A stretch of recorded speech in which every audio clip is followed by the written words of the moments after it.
We provide you the platform to turn your dreams into reality. Give wings to your aspirations with KR Mangalam University. अमेरिकी राष्ट्रपति Donald Trump के प्रशासन में businessman Elon Musk के controversial tenure की फिर से जांच की जा रही है, क्योंकि न्यूयॉर्क टाइम्स की एक रिपोर्ट में दावा किया गया कि डिपार्टमेंट ऑफ गवर्नमेंट एफिशिएंसी यानी डॉज में उनके कार्यकाल के दौरान उन्होंने अक्सर नशीली दवाओं का सेवन किया और एरिटिक बिहेवियर यानी अनियमित व्यवहार भी किया। रिपोर्ट में सूत्रों के अनुसार मस्क नियमित रूप से केटामाइन, एक्सटेसी और साइकेडेलिक मशरूम का सेवन करते थे, जो उनकी सरकारी सलाहकार भूमिका को देखते हुए चिंता का विषय है। हालांकि व्हाइट हाउस में अपने विदाई भाषण के दौरान जब ट्रंप भी उनके साथ थे, उस वक्त टेस्ला के सीईओ एलन मस्क ने इस मुद्दे को टाल दिया था। जब फॉक्स न्यूज के पीटर डूसी ने मस्क से न्यूयॉर्क टाइम्स की रिपोर्ट के बारे में पूछा तो मस्क ने कहा, क्या न्यूयॉर्क टाइम्स वही पब्लिकेशन है जिसे रूसगेट पर झूठी रिपोर्टिंग के लिए पुलित्जर पुरस्कार मिला था? क्या यह वही संगठन है? मुझे लगता है कि वही है। ट्रंप की ओर मुड़ते हुए उन्होंने दोबारा देखा और कहा, मुझे लगता है कि ऐसा ही है। दुनिया के सबसे अमीर आदमी ने आगे कहा, मुझे लगता है कि जज ने रूसगेट होक्स के बारे में झूठ बोलने के लिए न्यूयॉर्क टाइम्स के खिलाफ फैसला सुनाया है और उन्हें अपना पुलित्जर पुरस्कार वापस करना पड़ सकता है। न्यूयॉर्क टाइम्स, चलिए आगे बढ़ते हैं।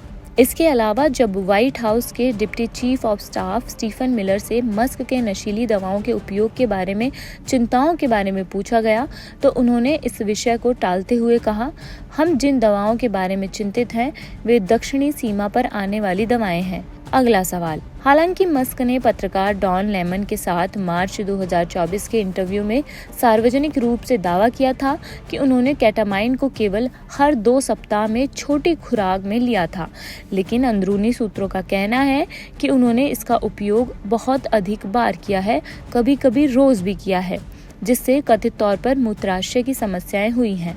मस्क ने लेमन से कहा, यदि आपने बहुत अधिक केटामाइन का उपयोग किया है तो आप वास्तव में काम नहीं कर सकते हैं और मेरे पास बहुत काम है। रिपोर्ट के अनुसार मस्क के डेली के दवा बॉक्स में एरेलॉल्ड सहित लगभग 20 गोलियां होती थी, जिससे उनके शारीरिक और मानसिक स्वास्थ्य के बारे में चिंताएं बढ़ गई हैं, जबकि उन्होंने ट्रंप के अभियान के लिए $275 मिलियन का दान दिया था और प्रशासन में एक प्रमुख भूमिका भी निभाई थी।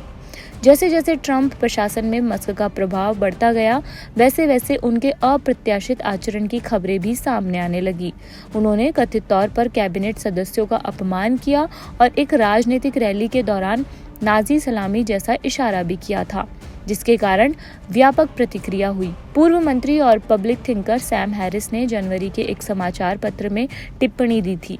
उन्होंने कहा, यदि वास्तविकता के बारे में उनकी धारणा में कुछ नहीं तो उनके नैतिक दिशा निर्देश में कुछ गंभीर गड़बड़ी है। मस्क को स्पेशल गवर्नमेंट एम्प्लॉय के रूप में एग्जेम्प्ट किया गया था, तथापि उन्हें नशीली दवाओं के उपयोग पर कई संघीय प्रतिबंधों से छूट दी गई थी। हालांकि मस्क की कंपनियों में से एक स्पेसएक्स ने स्ट्रिक्ट ड्रग फ्री वर्कप्लेस की सख्त नीति लागू की है, लेकिन इंटरनल सोर्सेज का दावा है कि उन्हें रैंडम ड्रग टेस्ट के बारे में पहले से ही चेतावनी मिल गई थी, जिससे सिस्टम की इंटीग्रिटी पर संदेह पैदा हो गया था।